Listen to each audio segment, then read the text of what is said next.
जय जिनेन्द्र। 16 कारण भावनाओं में आज 14वीं भावना के बारे में आज की पाठशाला में चर्चा की जाएगी। 14वीं भावना है आवश्यका परिहानी।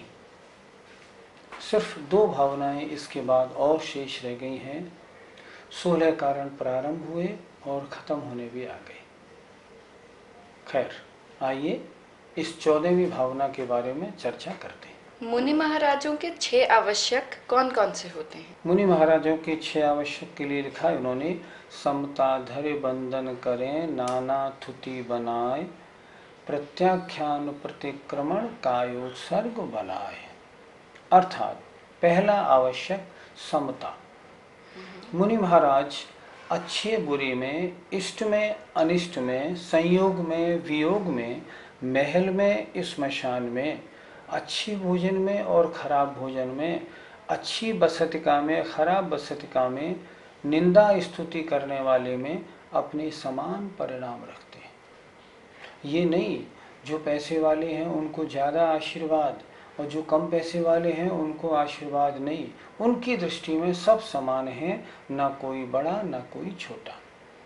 तो समता परिणाम रखना ये उनका पहला आवश्यक है। दूसरा आवश्यक होता है वंदना। वंदना का मतलब सुबह दोपहर और शाम 2 घड़ी 3 घड़ी 4 घड़ी तक किन्हीं एक अरहंत परमेष्ठी, एक तीर्थंकर भगवान का स्तवन करना। जैसे हम जिसको बोलते हैं ना कि महाराज सामायिक कर रहे हैं, महाराज का सामायिक का समय हो गया, एक्चुअली वो वंदना का समय है। सामायिक 3 बार नहीं की जाती, वंदना 3 बार की जाती है। उसमें भी महाराज क्या करते हैं, चारों दिशाओं में आवर्त और शिरोन्नति करके पूर्व या उत्तर की ओर मुख करके प्रणाम करके विराजमान होते हैं। फिर उन किसी एक भगवान का स्तवन चिंतवन आदि करते हैं। तीर्थंकरों की वंदना करना, इसका नाम है वंदना। अच्छा, स्तवन, वंदना और स्तवन में अंतर है। वंदना किसी एक भगवान की वंदना करना, इसका नाम है वंदना। और 24 तीर्थंकर भगवान के स्तोत्र को पढ़ना, मान लो स्वयंभू स्तोत्र पढ़ना, उसमें 24 भगवानों का स्तवन है, तो वो कहलाएगा स्तवन। 24 भगवानों का स्तवन और किसी एक भगवान की वंदना वंदना। इसके बाद प्रतिक्रमण। मुनि महाराज प्रतिक्रमण कैसे करते हैं? प्रतिक्रमण का लक्षण क्या है? प्रतिक्रमण का लक्षण है मेरे दोष मिथ्या हों, मेरे दोष मिथ्या हों। ये प्रतिक्रमण कितनी प्रकार का होता है? प्रतिक्रमण 7 प्रकार का होता है। मुनि महाराज प्रातः काल उठते हैं तो रात्रि में अगर कोई दोष लग गए हों तो उन सब दोष, ये दोष रात्रि में लगे मेरे दोष मिथ्या हों, इसलिए सुबह उठते ही उसका प्रतिक्रमण करते हैं। वो कहलाता है दैविशिक प्रतिक्रमण। उसके बाद मुनि महाराज आहार या शौच वगैरह के लिए आते जाते हैं। आहार करके जब लौटते हैं तब आचार्य के पास बैठते हैं, तब वे करते हैं ऐरियापथिक प्रतिक्रमण। आने जाने में, चलने फिरने में मेरे द्वारा जो जीव हिंसा आदि हुई हो, उसमें जो भी दोष लगे हों, मेरा मन तो था नहीं, फिर भी अगर कोई जीव, किसी जीव की हिंसा हुई हो तो वह दोष मिथ्या हो, ये कहलाता है ऐरियापथिक प्रतिक्रमण। फिर होता है एक अहोरात्रिक प्रतिक्रमण, अर्थात सारे दिन में, सारे दिन भर में जो भी हमने किया उसमें जो जो दोष लगे हों उसका सायंकालीन 6 बजे प्रतिक्रमण फिर करते हैं। सुबह करते हैं, दोपहर को आने जाने आहार संबंधी करते हैं ऐरियापथिक, और फिर सायंकाल को करते हैं 3 बार। इसके अलावा और फिर 15 दिन का 1 बार करते हैं पाक्षिक 4। फिर करते हैं 4 महीने का 1 बार चातुर्मासिक।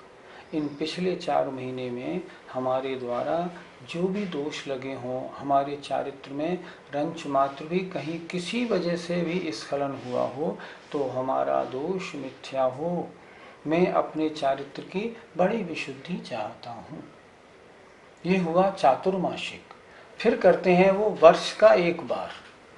ये वर्ष का एक बार होता है अनंत चतुर्दशी को। उस दिन कहलाता है सांवत्सरिक, अर्थात वार्षिक प्रतिक्रमण।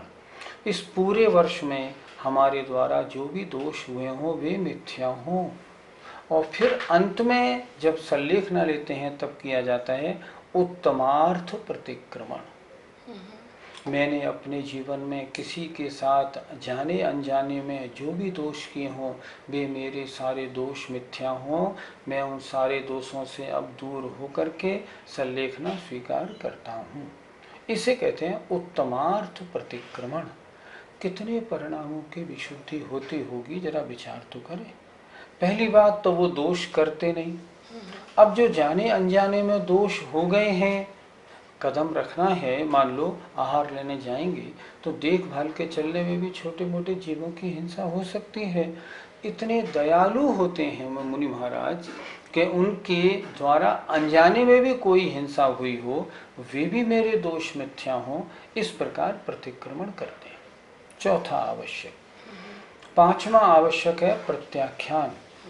मेरे द्वारा ये दोष लगे हैं, अब मैं आगे इन दोषों का त्याग करता हूँ, अब इनको नहीं करूँगा। और छठा होता है आवश्यक कायोत्सर्ग।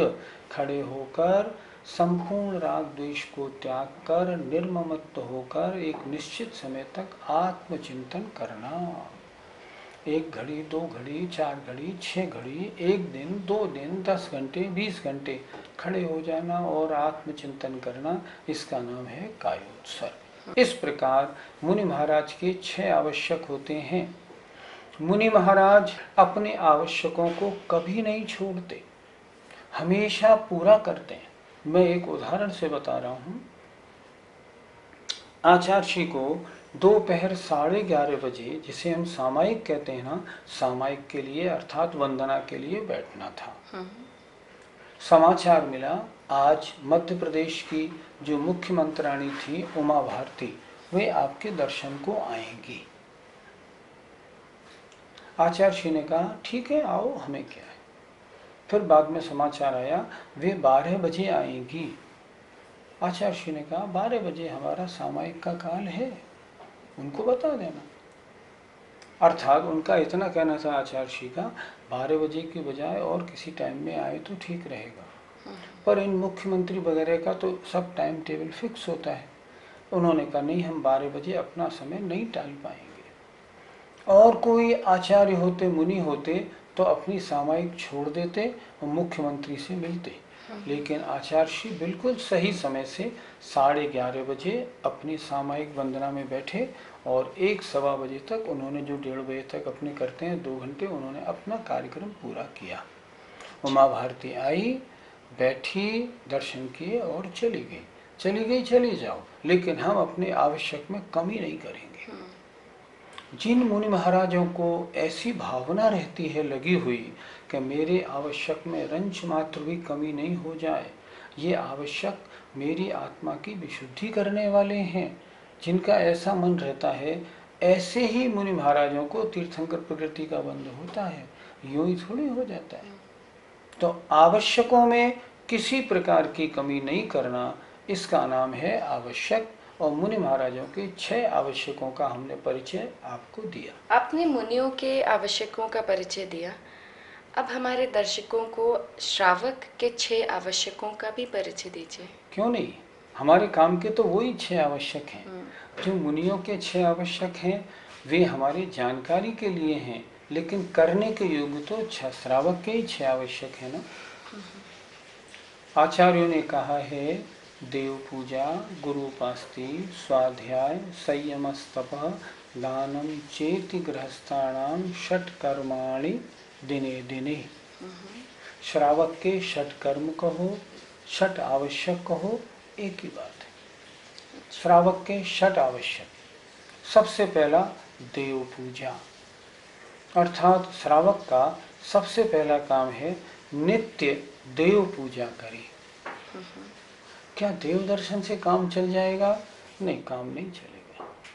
अगर श्रावक हैं जैन धर्म पे आस्था है तो भगवान की पूजा ही करनी है।